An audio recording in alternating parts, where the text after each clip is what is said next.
Bom, aqui no anexo 4, né, controle médico ocupacional de exposição agora a condições hiperbáricas. Então, o trabalhador na construção civil exposto a condições hiperbáricas é obrigatória a realização de exames médicos dentro dos padrões estabelecidos neste anexo para o exercício de atividades sob pressão atmosférica elevada, que é a pressão hiperbárica.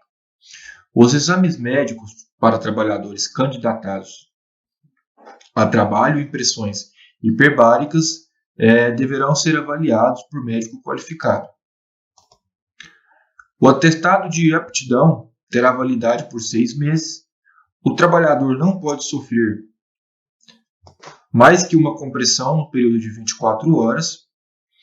Profissionais que realizem liberação de base dentro dos tubulões de ar comprimido em jornadas de curta duração, de até 30 minutos, podem ser submetidos a mais de uma compressão em menos de 24 horas, né, e até o máximo de 3 compressões.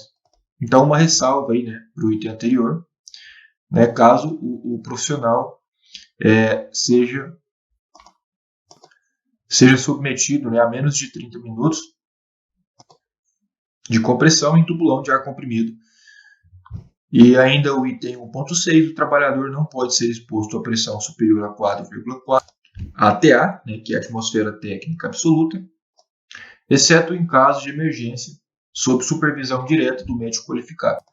Bom, então continuando no item 1, agora o 1.7, a duração do período de trabalho sob ar comprimido não pode ser superior a 8 horas em pressões de trabalho de 1 a 2 ATA, a 6 horas em pressões de trabalho de 2,1 a 3,5 ATA e a 4 horas em pressão de trabalho de 3,6 a 4,4, que é o limite, né, conforme a gente revisou aí no slide anterior. Então, após a descompressão, os trabalhadores eles devem ser obrigados a permanecer no mínimo por 2 horas no canteiro de obra, cumprindo um período de observação médica.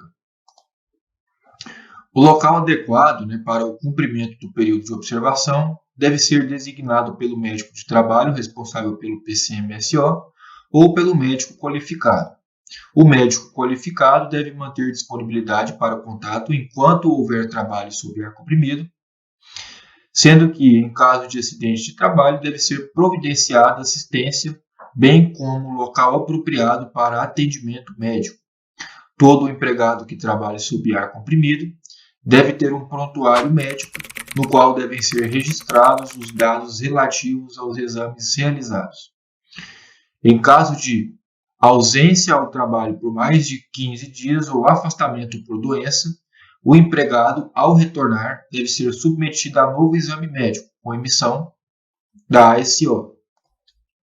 Bom, ainda dentro do item 1, né, o item 1.13, em caso de ausência do trabalho por doença por mais de 15 dias, na verdade aqui por até 15 dias, né, por mais de 15 dias foi no item anterior, então agora nesse subitem 1.13, em caso de ausência ao trabalho por doença por até 15 dias, menos de 15 dias, o empregado deve ser submetido a novo exame clínico, supervisionado por médico qualificado, agora sem a necessidade, né, como foi menos de 15 dias, sem a necessidade da emissão de um novo ASO.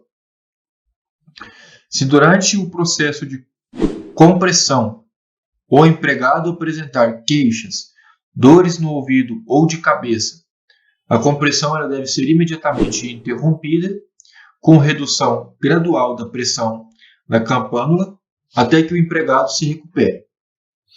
Caso não ocorra a recuperação, a descompressão deve-se continuar, né, até a pressão atmosférica, retirando-se então o empregado e encaminhando esse empregado até o serviço médico. Todo empregado que vai exercer trabalho sob ar comprimido deve ser orientado quanto aos riscos decorrentes das atividades e as precauções que devem ser tomadas. A capacidade física de empregados para trabalho em condições hiperbáricas deve ser avaliada antes do início das atividades e supervisionada por médico qualificado. É proibido o trabalho de menores de 18 anos em qualquer ambiente hiperbárico. Então, ainda dentro do item 1, né, o subitem 18, devem ser realizados os seguintes exames complementares quando da realização do admissional e periódico para trabalho em condições hiperbáricas. Letra A. Radiografia de tórax em visão anteroposterior e de perfil admissional e anual, até a letra I, né, da letra A à letra I, que é a espirometria admissional e bienal, que tem a lista, né, dá para revisar aí. Subitem 18.1, agora critério médico, né, os outros exames complementares poderão ser solicitados a qualquer tempo, é claro. A descompressão deve ser realizada segundo as tabelas constantes neste anexo. Mais adiante, revisaremos. 1.20 deve ser disponibilizada uma câmera hiperbárica de tratamento 24 horas por dia, 7 dias por semana, situada a uma distância tal que o trabalhador seja atendido em, no máximo, 1 hora após a ocorrência. O empregador deve garantir a disponibilidade no local de trabalho de recursos médicos, incluindo oxigênio medicinal, de superfície, e de pessoal necessário, né, para os primeiros socorros em casos de acidentes descompressivos ou outros eventos que comprometam a saúde dos trabalhadores na frente de trabalho, sendo que o planejamento desses recursos cabe ao médico do trabalho. Peço desculpas por interromper sua aula por um breve momento, mas tenho algo importante e vantajoso para compartilhar com você. Se você está gostando desta aula, tenho uma ótima notícia. Agora você pode levar sua experiência de aprendizado para o próximo nível fazendo sua matrícula em nosso site. Ao se matricular, você terá acesso exclusivo a uma série de benefícios. Primeiro, você pode baixar a apostila completa do curso em PDF, perfeita para acompanhar as aulas e revisar o conteúdo sempre que precisar. Além disso, ao concluir o curso, você terá a oportunidade de adquirir um certificado de conclusão, um grande passo para o seu desenvolvimento profissional e acadêmico. E sabe o que mais? Ao assistir às aulas diretamente em nosso site, você terá uma experiência de aprendizado sem interrupções ou propagandas. Isso significa mais foco e eficiência no seu estudo. Então, não perca essa chance. Clique no link na descrição deste vídeo ou visite nosso site para se matricular agora mesmo. É rápido, fácil e vai transformar a maneira como você aprende. Agora, vamos voltar à aula. Obrigado por sua atenção e nos vemos no site. Cabe ao médico do trabalho responsável pelo PCMSO ou ao médico qualificado. E o tratamento recompressivo deve ser conduzido sob supervisão do médico qualificado. Continuando em relação à ventilação, a temperatura e a qualidade do ar devem ser observadas as seguintes condições. Então, letra A. Durante a permanência dos trabalhadores na câmara, ou na campânula, ou na eclusa, né, a ventilação deve ser contínua, à razão de no mínimo 30 pés cúbicos por minuto por homem. A temperatura no interior da campânula ou eclusa e da câmara do trabalho não deve exceder aí a 27 graus Celsius. Agora, a qualidade do ar deve ser mantida, né, dentro dos padrões de pureza e o oxigênio maior que 20%.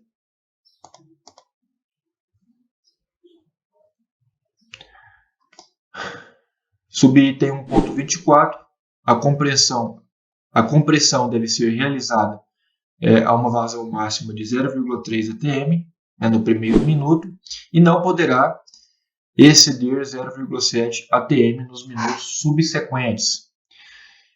E, por fim, não é permitida a organização submeter o empregado, né, a voos ou elevações acima de 70 metros nas 24 horas que sucederem, né, um mergulho seco. Bom, agora o item 2, né, guias internos de câmaras hiperbáricas, multiplace. Essa categoria profissional deve ser avaliada com os mesmos critérios clínicos e de exames complementares do item 1, trabalhador da construção civil exposto a condições hiperbáricas, deste anexo. Esta categoria profissional pode ser submetida a até 2 exposições em 24 horas, sob supervisão do médico qualificado, e não é permitida à organização submeter o empregado a voos ou elevações acima de 700 metros nas 24 horas que sucederem um mergulho seco. Agora o item 3, mergulhadores profissionais. Para mergulho profissional, as atividades elas devem ser acompanhadas e orientadas por médico qualificado, com conhecimento de fisiologia, de mergulho, escolha de misturas gasosas, diagnóstico e tratamento de doença e acidentes ligados ao mergulho. Todos os mergulhos devem ser registrados, incluindo a identificação dos mergulhadores participantes e os dados técnicos de pressão, tempo e composição do gás respiratório. E nos mergulhos em que se utilize mistura gasosa diferente do ar, devem ser obedecidas medidas específicas para evitar enganos, troca de cilindros e erros na execução de paradas de descompressão. Os exames médicos ocupacionais dos empregados em mergulho profissional devem ser realizados por ocasião da admissão a cada 6 meses para todo o pessoal em efetiva atividade de mergulho. Após acidente ocorrido no desempenho de atividade de mergulho ou doença grave, e em situação especial, outros exames podem ser solicitados a critério médico. Devem ser realizados os seguintes exames complementares quando da realização do admissional e periódico para mergulho profissional. Então, uma lista aí, que vai desde o item A, radiografia de tórax, até o último item, a acuidade visual, que você faz no admissional e no anual. Então, ainda em mergulhadores profissionais, a critério médico, outros exames complementares e pareceres de outros profissionais de saúde podem ser solicitados a qualquer tempo. É vedada a atividade de mergulho para gestantes e lactantes. A compressão e descompressão, elas devem ser definidas pelo médico qualificado responsável pelo mergulho. Todas as embarcações para trabalho de mergulho profissional devem ter uma câmara hiperbárica de tratamento para atendimento de doença ou acidentes de mergulho a bordo. E os tratamentos de doenças ou acidentes de mergulho devem estar a cargo de médico qualificado. Para os mergulhos realizados a partir de bases em terra, deve ser disponibilizada uma câmara hiperbárica de tratamento 24 horas por dia, 7 dias por semana, para que o mergulhador seja atendido em, no máximo, 1 hora após a ocorrência. O empregador deve garantir a disponibilidade no local de trabalho de recursos médicos, incluindo oxigênio medicinal de superfície e de pessoal necessário para os primeiros socorros em casos de acidentes, assim como no item anterior, a segurança de mergulho deve seguir a norma 15 DPC em sua última revisão.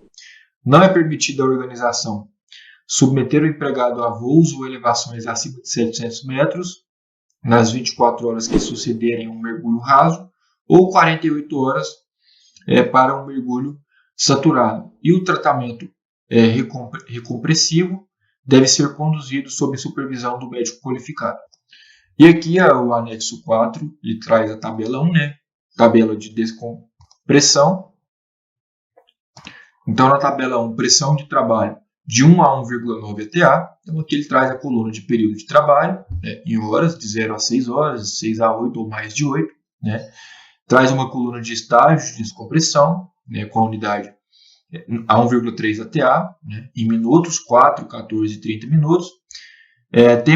Tempo total de descompressão.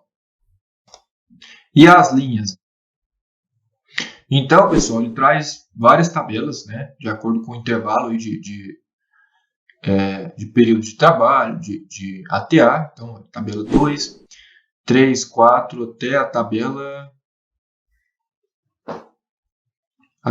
16. Eu não coloquei no slide para não ficar muito comprido, né, não faz muito sentido, são parâmetros tabelados, né. Então, aqui, ó, a pressão de trabalho de 1, né, a 2 ATA, ele traz as tabelas de 2 até a tabela 8, né, com período de trabalho, que varia aí de 30 minutos a 1 hora, aí vai só aumentando, de 1 hora a 1 hora e meia, né, de 1 hora e meia a 2 horas. E aí depois, a partir da tabela 9, né, ele traz a pressão de trabalho limite, né, que é de 3 a 4,4 ATA, né, para diversos tempos de trabalho, né? Então, trabalho de 0 a 30 minutos, é a tabela 9, né? Período de trabalho de 30 minutos a 1 hora, tabela 10, até a tabela 16, né? Período de trabalho de 4 a 6 horas, que também é o limite. Então, esse anexo, ele acaba aqui, o anexo 4 acaba aqui. E aí, tudo bem? Estou passando apenas para deixar um recado bem rápido para você que acabou de ver essa aula e que gostaria de assistir a todas as aulas desse curso. É bem fácil, basta você clicar no link que está na descrição deste vídeo ou acessar www.novacursos.com.br. Fazendo sua matrícula em nosso site, você terá acesso a todas as aulas desse curso e mais centenas de outros cursos, além de poder fazer avaliação. E caso você queira, poderá estar adquirindo o certificado com um valor bem acessível. Esse foi o recado que eu queria dar, aguardo sua matrícula. Até breve!